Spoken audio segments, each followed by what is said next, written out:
മഴവിൽ അർമാദം. ടിക്കറ്റുകൾക്കായി സന്ദർശിക്കൂ QKerala.com.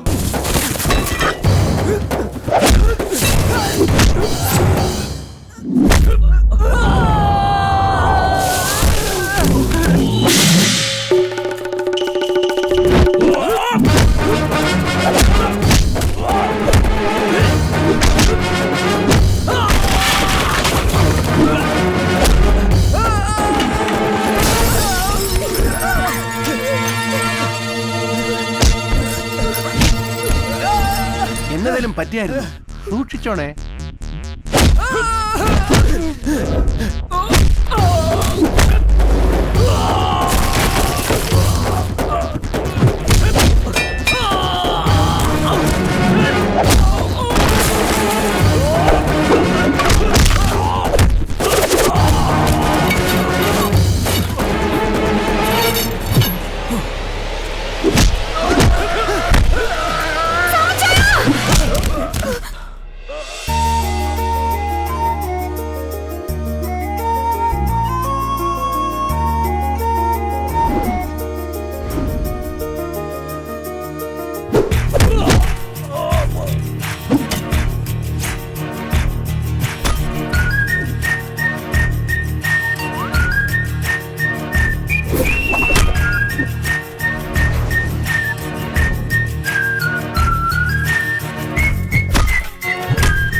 ജോയ്മന്റെ പൈസ എപ്പോ കൊടുക്കും? നാളെ തന്നെ കൊടുത്തേക്കാം. ഇനി എന്നെ തല്ലരുത്.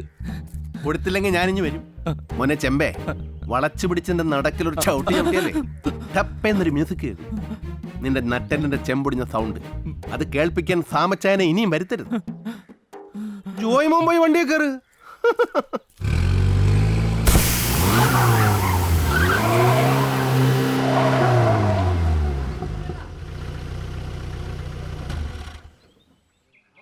ഒരു വെടി തീർന്നു. സ്റ്റെപ്പിനുണ്ടോ? മോട്ടിച്ച വണ്ടിക്ക് ടയർ മേടിക്കേണ്ട കാര്യമുണ്ടോ അച്ചായ? ഒരിക്കലും ഇല്ല. നീ ഏതെങ്കിലും വണ്ടി വന്ന കൈ കാണിക്കും. ഞാനിപ്പോൾ ഇനി വരാവേ.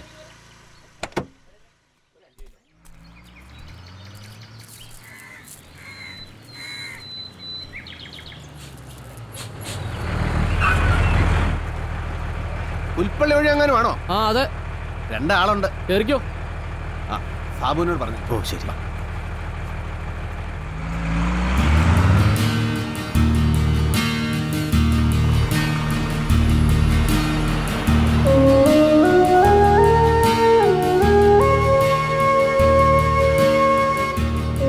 ഏതൊരു പുരുഷന്റെ വിജയത്തിന്റെ പിന്നിലും ഒരു സ്ത്രീയുടെ പങ്കുണ്ടെന്ന് പറഞ്ഞു കേട്ടിട്ടുണ്ട്.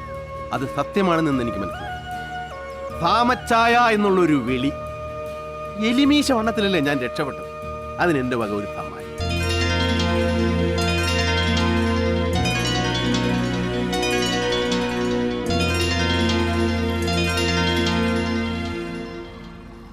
നമ്മൾ ലൗകിക ജീവിതത്തിലൂടെ സഞ്ചരിച്ചാലും ആത്മസുഖം കിട്ടും, ആത്മീയ ജീവിതത്തിലൂടെ സഞ്ചരിച്ചാലും ആത്മസുഖം കിട്ടും. ചെറുവത്തൂരിലൂടെ സഞ്ചരിച്ചാലും ആത്മസുഖം കിട്ടും. അവിടെ ഏത് സ്വാമി? അവിടെ സ്വാമിയൊന്നുമില്ല, എൻ്റെ വീടാ. ഒരൊറ്റ നോട്ടം നോക്കിയാൽ മതി, ഭയങ്കര സുഖമായിരിക്കും. അങ്ങനെ വേണം. വീട് നിറത്തിലും വലിപ്പത്തിലും അല്ല കാര്യം, സന്തോഷം തരുന്നതാകണം. ഭാര്യ നിറത്തിലും സൗന്ദര്യത്തിലുമല്ല കാര്യം, സമാധാനം തരുന്നവളാകണം. നിങ്ങളെ രണ്ടുപേരെയും കാണുമ്പോൾ സന്തോഷവും സമാധാനവും ഒത്തുചേർന്നൊരു കുടുംബം ഞാൻ കാണുന്നു. ഏതാ നാള്? മകം. ഇന്നലെ മേടം 16 കണ്ടകശനിയുടെ അപഹാരം കഴിഞ്ഞു. കാരാഗ്രഹവാസം വരെ പറഞ്ഞിരുന്ന സമയ. മനസ്സിന്റെ കാരാഗ്രഹമായാലും മതി. കഷ്ടകാലം കഴിഞ്ഞു, ഇനി രണ്ടുപേർക്കും നല്ല കാല. ഇത്രയും പറഞ്ഞ സ്ഥിതിക്ക് മൂപ്പരുടെ ജോലി കൂടെ ഒന്ന് പറയാൻ പറ്റുമോ സ്വാമി? ഓ അതൊന്നും വേണ്ടെന്നേ. അല്ലെങ്കിൽ തന്നെ ജോലിയൊക്കെ എങ്ങനെ പറയാനാ, അല്ലേ സ്വാമി? പരീക്ഷണങ്ങൾ എനിക്കിഷ്ടമാണ്. മുഖം കണ്ടാൽ മതി പണി പറയാൻ.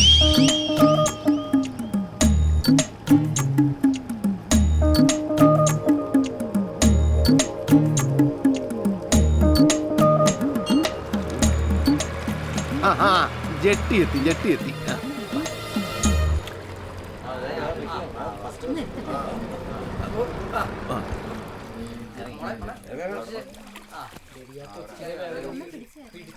നിക്കവിടെ.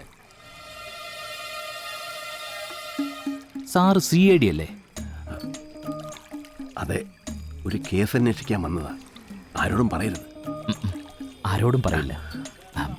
ഒരു 10 രൂപ തരൂ. Thank you. ഈ ചീരപ്പഞ്ചാറ് ദാസന്റെ വീട് നമ്മുടെ കള്ളന്ദാസന്റെ വീട്.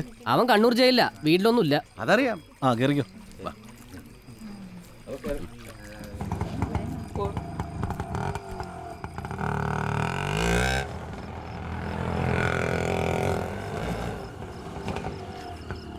അമ്മേ ദേ അവര് വന്നു.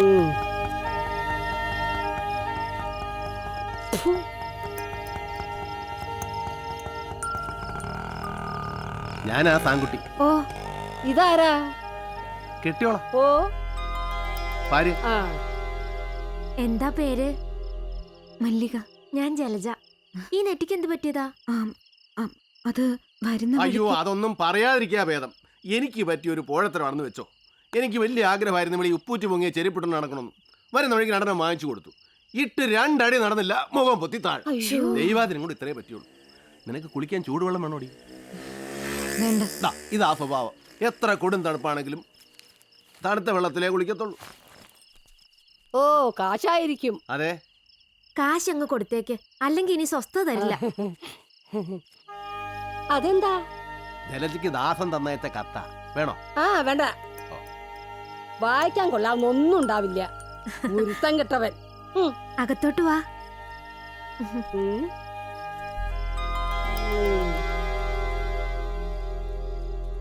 സൗകര്യങ്ങളൊക്കെ ഒരുപാട് കുറവാ. ഓ അതൊന്നും സാരമില്ലെന്നേ, ഞങ്ങൾ അഡ്ജസ്റ്റ് ചെയ്തോളാം. ലേഡി ദേ കിടക്കുമ്പോഴേ രണ്ടാൾക്ക് ഒരു കാര്യം ഓർമ്മ വേണം.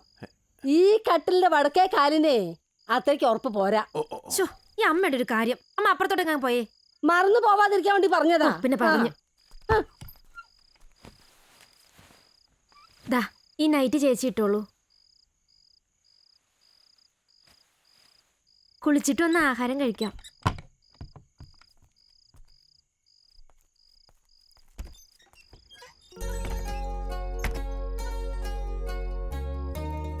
അത് ഭാര്യ എന്ന് പറഞ്ഞ് ക്ഷമിക്കണം.